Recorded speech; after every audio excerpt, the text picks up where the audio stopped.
Well, today we're going to take a look at the whole issue of allowing our lives to be more than just routine, but a real adventure. And the question is, how and what does it take to live a life that is indeed an adventure?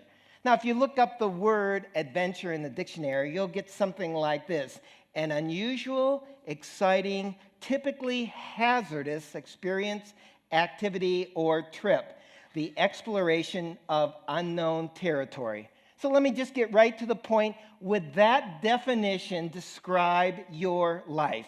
Is it each day unusual, exciting, even at times hazardous? Does it feel like you're exploring new territory as you go through your days? Or would your life be better described as predictable, usual, safe, boring? A survey was taken recently of workers in America all across the nation, all ages, all occupations, and they were asked a simple yes-no question. The question was, does your work excite you? Does your work excite you? Nearly 50% said flat out no. And I'll ask you, does your work, does the thing you do, whatever it is, with your days, your weeks, does that fill you with a sense of anticipation? Does it make your heart beat faster? There was a study done recently of folks who are in that millennial group in the UK, and they were asked to describe their life in one word. One word. 2/3 of them described themselves as bored. Bored. Now, this is the generation that has access to more information, more resources, more knowledge, more experiences, more relationships than any generation that has ever lived. And yet, bored was the response to how they viewed their life. And my guess, they're not alone. There's a whole lot of people, maybe you. When you're honest with yourself, your life is just so predictable, so staid, so standard. There's nothing that gets you out of bed except the fact that the alarm clock goes off. But listen, what if every day could feel like an adventure? What if you could be excited about your work, whatever that work is, wherever that work is? And what if every time someone asked you how it's going, your eyes would light up? What if your life really was an adventure? Now, I don't mean to suggest for a minute that life is easy for us and that we're just kind of sitting around twiddling our thumbs with not a whole lot to do. I know that life is challenging. You know that as well. I know our calendars are full. And I know that some of you here today are just going through some extraordinarily difficult moments in life. I understand that. I know that when I say words like usual and predictable, some of you would love a life like that. Just staid and predictable with all the chaos you face. But I will still suggest to you that life was never meant to be just going through the motions. It was meant to be filled with purpose and meaning and even adventure. And I believe that life becomes that way when we begin each day knowing that we are in a relationship with God. Now, we're going to be talking a lot about that this week, or this year, actually, and we're going to be talking about what it looks like to be and to go with Jesus. And so this fall, the next 6 weeks, we're going to be following Jesus as he invites us to join him, to partner with him in his restoring, redemptive, saving work in this world. We looked at it last week, if you were here, how he called these 12 ordinary people to join him. And today we're going to take the next step and see what he does with these 12 that he has now assembled together as kind of his core group. And so let's catch up with Jesus as he sends these 12 out on their mission. We're going to be looking at Matthew 10 as we discover some principles, some key steps to making every day an adventure. Beginning reading with Matthew 10, verse 1. So Jesus called his 12 disciples to him and gave them authority to drive out impure spirits and to heal every disease and sickness. And these are the names of the 12 apostles. First, Simon, who's also called Peter, his brother Andrew, James, son of Zebedee, his brother John, Philip, Bartholomew, Thomas, and Matthew, the tax collector, James, son of Alphaeus, Thaddeus, Simon the Zealot, and Judas Iscariot, who betrayed him. Now, we met these guys last week when, if you'll recall, Jesus called them out of this vast crowd and called them to join him. And I read the names again this week to remind us of a couple things. The first thing is that these 12 were very ordinary guys. In fact, as we hear their story evolve and unfold, we're going to realize that they're not only ordinary guys, they are pretty flawed guys along the way. All of them will mess up one way or the other. So the first thing is these are flawed characters. The second thing I want you to notice about the group, the 12, is that not a single one of them is a religious professional. There's not a priest, there's not a prophet, there's not a temple musician, there's not a rabbi, there's not a pastor among them. See, Jesus wants us to get from the very get-go that he's going to begin this grassroots movement of ordinary people who are moving out into their everyday world. And that's Jesus' core, and that's his mission. And so as happy as we are around here with all of our pastors and our ministry staff that do amazing things around here, the truth is that the fruitfulness of our ministry is not going to be determined by the impact the staff have. The impact is going to be determined by each of you as you head out each day on mission to your workplaces and your neighborhoods and your schools and whatever it is you do during the week. It's a grassroots movement. And as all of us go out and are a blessing to the people around us wherever we find ourselves, that is how the spiritual terrain of the neighborhoods and region all around us begins to change. And so Jesus is not just calling us to a friendship with him, he is calling us to a partnership with him. Not just being with Jesus, but going with Jesus and doing with Jesus. And this reminds us that he wants to call you to join him in that effort as well, because he knows your name. He knows your flaws, and he knows your strengths, and he has called you. He wants you to join him.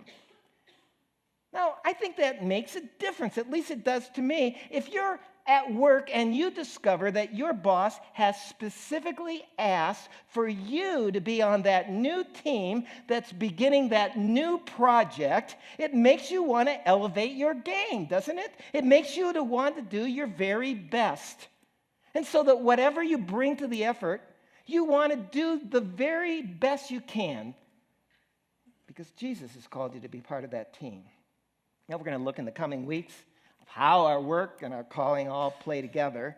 But the first thing I want us to understand is the adventure begins as we answer this call. And that's the blank. If you're filling them in, there's a bunch of them in the back. You can fill them in if you like. Every day can be an adventure when first you answer the call. Now, maybe you haven't answered the call yet. Maybe you're just exploring what Jesus and who he is and what he's all about, what he offers to us, what he means to our world. And if that's the case, one of the things we hope every person will do sooner or later is be a part of one of our Alpha courses where you get a chance to really explore who Jesus is and what he has called us to be about, what life's about, what he is about. We're just getting started with that. There's going to be a new course. It's going to be starting 2 weeks from today during this 10:30 service. So if you are coming in a couple weeks, we encourage you to consider coming to the early service at 9, and you can just join that group. They'll meet over in the great room as they do just that. There's a second key to joining Jesus in the adventure for life. You see it in the next few verses, verse 5. These 12 Jesus sent out with the following instructions. Do not go among the Gentiles or enter any town of the Samaritans. Go rather to the lost sheep of Israel. Now, these instructions, at least for me, when I first read them, kind of rub me the wrong way. I mean, why, Jesus, are you not letting these disciples go to the Gentiles and the Samaritans? I mean, that sounds like a rather narrow sort of a way of thinking, rather exclusive. Don't you care about the Samaritans and the Gentiles? Well, of course he does. I mean, he's already, from the same gospel, been to Samaritan territory and ministered to Gentile people. He's all about that. It's just that that's not what the disciples are called to do yet. See, that's not their mission yet. And there's some reasons for that, frankly. First, God's plan from the very beginning had been to restore the world through the nation of Israel, to work through those chosen people that he had selected, and to let them be the agents of good news and the understanding of who God is. And so what Jesus is doing here is just reenacting that as he begins this ministry. But there's really a second reason why the disciples are not to go to the Samaritans and the Gentiles yet. And it's because their hearts aren't ready to reach out to them yet. See, they don't fully understand Jesus' mission. They're still thinking that this is really all about reaching out and redeeming the Jewish folks. They think that God's purposes are all about just that ethnic group. They don't understand that God's heart is for the whole world. And so right now, their mission is to go to the people that are in their own backyard, the people they know the best, the people they rub shoulders with every day, the folks who live in and around Galilee. So the second key to adventure is to discover your unique contribution to God's work and in the world that he's placed you. To discover your unique contribution to God's work for this season of your life. Now, I want to unpack that phrase for just a moment, because when I speak of your unique contribution, I'm talking about the fact that there is something for you to uniquely do for God's purposes in this world, that you are uniquely called to it and gifted to do that. Now, what that is shaped by a whole bunch of different factors. It's shaped by your own experience in the past. It's shaped by your professional skills. It's shaped by your educational background and the neighborhood in which you live. It's shaped by what breaks your heart. It's shaped by what discontents you when you look out at this broken and scarred world. It's shaped by your spiritual gifting. All those things together shape your particular call, your particular contribution to this world. And it's going to be different for every one of you. Now, that doesn't mean that other things that other people are called to are unimportant. It doesn't mean that God isn't working in other areas of life. It just means that God's called you to your area of life. And it also reminds us You don't have to do everything. It's liberating to know you don't have to do what other people are called to do. You just have to do what God calls you to do. And when I speak of your unique contribution to God's work in this world, I'm talking about that wider world out there that God so loves beyond the walls of the church. Now, for sure, we have lots of wonderful ministries and commitments you can make to ministries within the walls of Family in Christ, whether that's children's ministry or youth ministry or lift or worship or welcoming, and they are certainly part of what God's doing in this world. But we also know how terribly easy it is to get so preoccupied with service within the walls of the church that we lose sight of the brokenness and the needs of all that wider world just beyond our borders and our wall. And we know that most of the people that you and I long for God to touch, most of the people that you and I long for God to touch are not going to find their way here on their own. You're going to have to go out and touch them. You're going to have to go out and rub shoulders with them and love them and care about them. And the third thing is, for this season of your life, the truth is that God calls us to different things at different times in our life. Your location may change. Your life situation may change. God may well put a new passion, a new burden on your heart as you go through your life. And once again, that's a liberating thing because it means you don't have to do everything. And you don't have to do what you've always done necessarily in the past. And you don't have to feel guilty about what you're not doing. You just have to do what God is asking you to do now. So, if I gave you 30 seconds now, I'm sure every one of you could perfectly articulate what that thing is, right? That's the problem. It takes time to sort this out. It takes conversations. It takes sometimes conversations and readings and some interactions with other people. It takes exploring some other ways that God might want to use you. And that's why, as we mentioned last week, we're going to be later on this fall kicking off our Beyond the Walls capital stewardship campaign.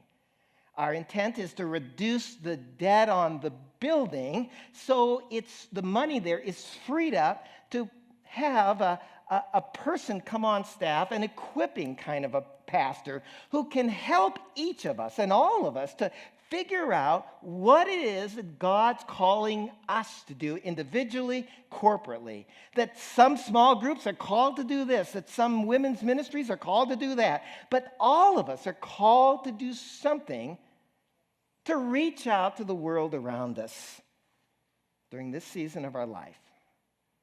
And so the second way to make life an adventure is to know what that calling is and to play that position. Look, you don't need to play every position. If you've ever been on a basketball court where someone wants to hog the ball or wants to play every position, you know how maddening that is. You need to play your position. And that's the second thing. The third way to make every day an adventure is to bring good news. Verse 7, as you go, proclaim this message. The kingdom of God has come near. Heal the sick, raise the dead, cleanse those who have leprosy, drive out demons. Freely you have received, freely give. We're called to be good news people. We're called to be the kind of people when we walk down the street or when we are taking our dog on the walk and we bump into a neighbor, that neighbor is happy to see you. They're delighted you live in that neighborhood. You are an enriching part of the life of that community.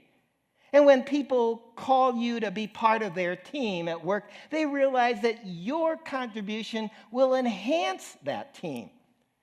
Because at the core of who we are is this sense of good news.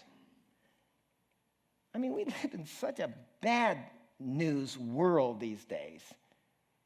There are days when I wake up and I am severely hesitant to check the news feed of what happened the night before. I mean, what's happened now? What kind of political uproar is going to divide the country now? What kind of a health scare or data breach or terror alert is going to cause people to fall into fear this week? See, it's a bad news world. And yet we have the incredible privilege to bring good news. The coming of the kingdom is good news. It's about this kingdom, peace and hope, and God giving everyone a second chance, and mercy and compassion and justice and love and healing. It's good news. It was good news to those oppressed Jews in Jesus' time. And it's good news to people in the neighborhood I live in and the neighborhood you live in. It's good news. And we get to bring it. But before we speak good news, we're called to bring good news. That's what Jesus does here. When he calls these disciples together, he ends up saying to them, get out there, heal the sick, raise the dead, drive out demons. Now, what's striking to me is that if you read the previous chapter of Matthew 9, you'll discover that those same phrases are used to describe what Jesus has been doing, proclaiming the kingdom, healing the sick, casting out demons. And so what Jesus is saying to his disciples is just this: just do what you've seen me doing. And Jesus would say that to us. Just do what I would do if I lived in your neighborhood, if I worked at your office. Just do what I would do. Love people, serve them, help bring healing and hope to them, and share good news with them. And that's, by the way, the third blank: bring good news. Now, what's interesting to me is that Jesus really doesn't tell us how to bring this good news. He doesn't explain the details of how to do that. And sometimes when the Bible doesn't give some of that details, my kind of imagination starts running wild. And I imagine Thomas raising his hand and saying in the back, Jesus, that raising of the dead, I mean, exactly how are we to go about doing that kind of a thing? I mean, is there a YouTube video that we could watch and learn how to do it? But he doesn't answer those kind of particulars because it's going to be different for different people in different times of history and in different situations in life. He's really saying, well, get out there. You'll figure it out as you go. And he's shown them how to do it at times as he's gone through it. He just wants them to get out there and to take a run at it. Figure it out. Just step into the mess and give God a chance to use you. And in fact, that's really what an adventure is, isn't it? You just got to figure it out as you go. There's no way you can be prepared for everything. You can't prepare for every eventuality when you're on an adventure. Thursday afternoon, Jim McCarthy and I took a hike up by Kelso Mountain, which is by Grays and Torrey's Peaks, and we planned to summit that mountain, 13,000 some feet. And so as we got started, we had all the things we thought we needed for that kind of an encounter, that kind of an adventure.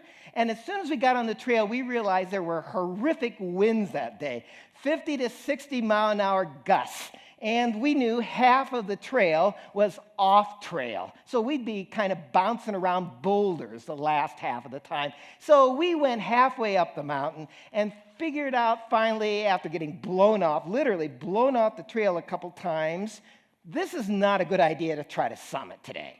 And so we had to make the adjustments. That's what you have to do when you're on an adventure. You have to make adjustments. It doesn't go the way you always expected it to go. You have to just make those kind of adjustments as you go. And probably no one can tell us more about that than Wes, who just came back from a mission trip and had to make a few adjustments along the way, right? Yes. You hear me? Okay, you can hear me now. We, as a youth group, went a few weeks ago to Los Angeles to serve on a mission trip, and I am a super prepared person, and I love being prepared no matter what it is. And so I thought I was pretty prepared going into a service day with the Dream Center. Sure enough, a few days before, some plans had changed on us pretty suddenly, and they told us that we were going to go and serve one person instead of a big community like we thought we were going to help move some furniture. And we thought, okay, I'm going to rent a car, pay a few $100s to rent a car, drive through an hour and a half of LA traffic to go help move some furniture. And we were kind of questioning, well, is that worth it? So Carrie and I, as the leaders, prayed first, and then we brought it to the team and just kind of told them what was happening. And we all prayed together, saying, God, what is your will for us in this situation? And sure enough, many of our students, the students led the way, all said, we should go. We definitely need to go. And we all heard just a very clear one-word answer, go. And so we did. And sure enough, it happened to be an enormous blessing for God using us and for the people that we met. Essentially what we did, there was a woman who was due to have a baby. She was 19 years old, due to have a baby within like 1 or 2 days. She was very, very pregnant. And in order to keep her baby and not for that baby to not be put in the foster care program, she had to provide proof of that she could provide for her. So a crib, a bed, a house to be in, just the basic necessities. And so the Dream Center provided a couch for her house, a crib, a table, and a brand new mattress for her to stay on. And our team, the students, built all of those things for her. And while that was happening, they were showing the love of Jesus in a tangible, applicable way. But while that was happening, a student and myself were able to sit down with her and her boyfriend and share the gospel, plain and simple. Share the gospel and get in this deep conversation about what do you actually believe about God? Do you believe in God? And then there's this great guy named Jesus in the greatest news of all time who came to save you. And we talked for a good 20 minutes. And he didn't end up coming to accept Jesus as a Savior in that moment, but he definitely was thinking and questioning, I need to really start looking at some big things in life here. So we just trusted God when we were unprepared, and God provided because he calls us to just trust and to go. So I want to encourage you with that today. Thanks, Wes, for that. And as we go, thank him for that. As you go, things are going to happen, stuff will happen you aren't expecting, and that's part of the adventure. And that's one of the things we have to be mindful of when we think about it. The fourth way to make every day an adventure is to travel light, trusting God. That's the blank. Verse 9 speaks of it. Don't take any gold or silver or copper to take with you in your belt, no bag for the journey or extra shirt or sandal or a staff, for the worker is worth his keep. Don't bring a lot of stuff, Jesus says. Travel light. Now, what's all that about? I mean, what's wrong with stuffing a little bit of cash in your pocket or having an extra pair of underwear in your suitcase? I mean, isn't that what you learn in Boy Scouts? Be prepared? But what's Jesus saying here? Well, he wants them to learn in a concrete way to trust him each day for what they need, to trust him at that moment for what they need. He's going to teach us the same thing. See, when we go, as Wes went, as lots of folks around here, go out there and do God's work, we're not going out there as some invading army that's armed to its teeth with weapons and supplies. And we're certainly not going out there as a traveling sales force with sales or with bags of product we're trying to push on people. We're going out there as we are. We're going out there, Jesus says, as sheep among wolves at times. We got nothing but faith to arm us. We got nothing but love to offer. What a way to live. And that's what Jesus does. He sends you out into your neighborhood, into your workplace, into your school, into your job. He says, travel light. Just jump in there. Step into the mess of people's lives. See what you can do. And you'll figure it out as you go. You don't have to have the answers to every question or the solution to every problem. You don't even need to know what the next step of the plan is yet. Just get out there. You'll figure it out as you go. The fifth way to make every day an adventure is to engage people, not arguments. Look, verse 11. Whatever town or village you enter, search there for some worthy person. Stay at their house until you leave. As you enter the house, give it your greeting. If the house is deserving, let your peace rest on it. If not, let your peace return to you. If anyone will not welcome you or listen to your words, leave that house or town, shake the dust off your feet. Because truly I tell you, it will be more bearable for Sodom and Gomorrah on the day of judgment than for that town. Jesus says here, verse 11, to look for worthy people. That's the language. The idea seems to be receptive people. Look for open people. Look for interested people. Look for worthy people and hang out with them. Spend time with them. Greet them. Share words of peace and welcome with them. Now, what I'm struck by is Jesus wants his disciples, and he wants us, as we go out there, to be, honestly, the vulnerable one in the exchange. I mean, we're the needy ones. We're the ones that are to receive from them. We're the sheep. Now, there's something liberating about that. It means we don't always have to be the strong one when you go out there. You don't always have to have all the answers to every question someone's going to ask. You don't have to solve every problem. Sometimes the best way to keep a conversation about God going is to just say, I don't know. Sometimes the best way to build a friendship is to let someone help you. Sometimes the best way to open someone's heart to God is to share your struggle in life, not all your victories with them. See, we don't have to be answer people before we go. We just have to go. We just have to get out there. We're not there forcing ourselves on people. We're not trying to manipulate them into awkward conversations about Jesus. We're just trying to love them and see how God opens doors. And he'll open doors, believe me, as you go. We're looking for receptive people and then engaging them. So a couple weeks ago, I guess probably a month ago now, maybe even more, I was dropping off went over to King Soopers at the end of the day to pick up a few things. And as I got to the counter, there's a fellow there that's been there for a number of years, and we've had some pleasant exchanges over the years, as we've kind of been there.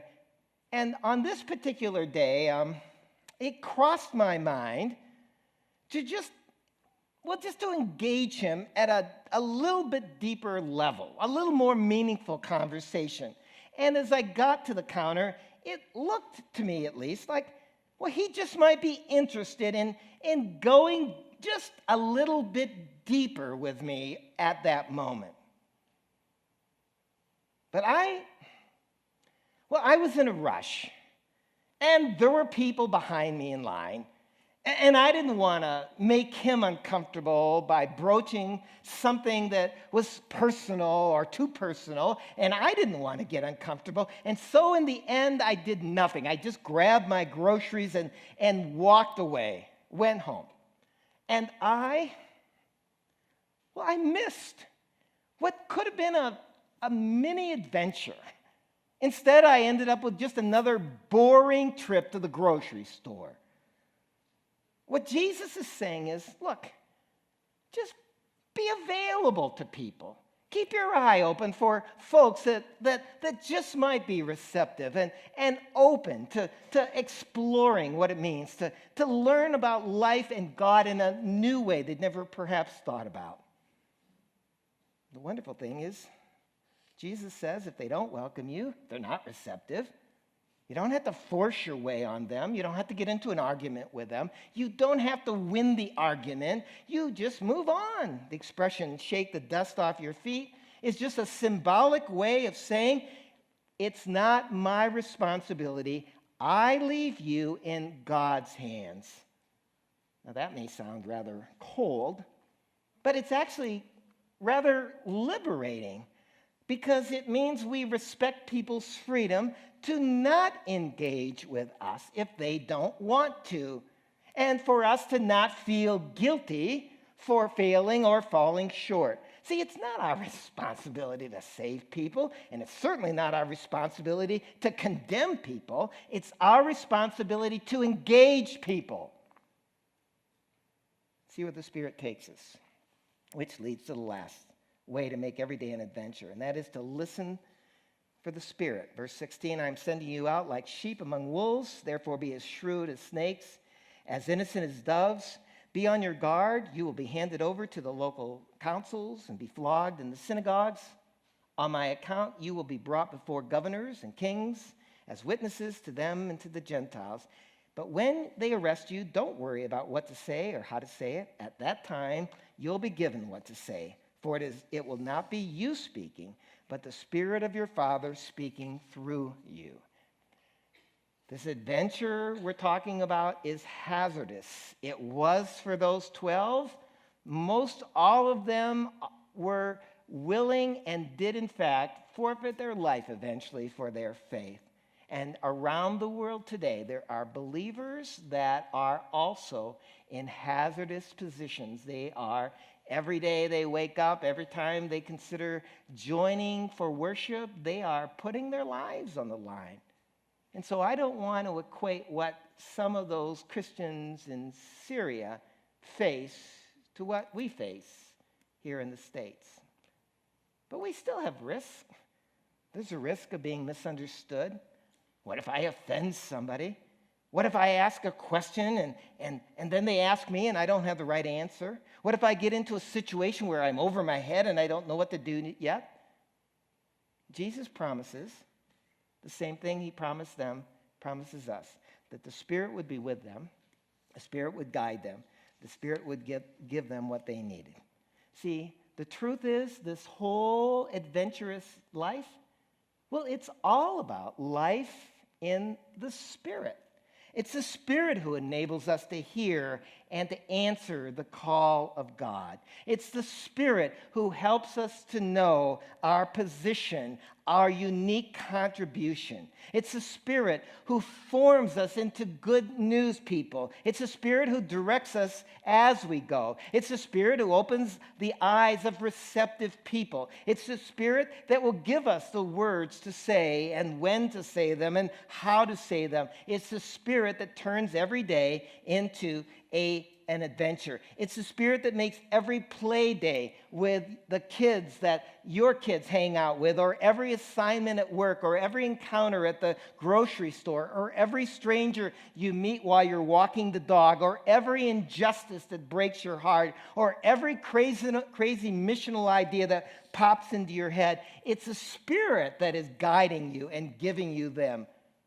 And so you don't have to have this all figured out. It's the Spirit's job. All you have to do is walk out the door, open your eyes, mix it up with the people God places on your path, and let the Spirit take it from there. Yesterday afternoon, our granddaughter Emma came to our house for a couple hours, and she noticed that our peach tree is now full of peaches. And I said, would you like to take one of those home with you? She said, yes, I would. So I said, well, to get one, you're going to have to climb up this stepladder. Well, the stepladder had 4 steps, And the first two, she got up without thinking twice. When she got to the third step, she got a little bit more tentative. When she got to the fourth step, she was downright nervous about it all. She grabbed the peach, and as she stepped down back to the third step, she began to wobble a little bit. And then all of a sudden she said, "Whoa, that was really scary." But she said it was such exhilaration. What she didn't know was that the whole time, I had my hands 3 inches from her waist. And if she had tottered or tipped even the least, I was right there for her. And that's what God will be like for you. You're going to have to get up and get out there. And there are going to be times when you totter and get nervous and wonder if you're going to, be able to get to the next step. But you need to remember that the hands of God are always right there, ready to grab you. He's there for you. The Spirit will give you what you need. And that's why this Beyond the Walls celebration and fall, where we're going to be talking about getting beyond the walls, is so vital to get back to what God's called us to do. As I mentioned, we're going to be having this campaign that's coming up at the end of next month. It's going to begin. And Randy Nickerson has agreed to kind of chair that and to oversee that campaign. And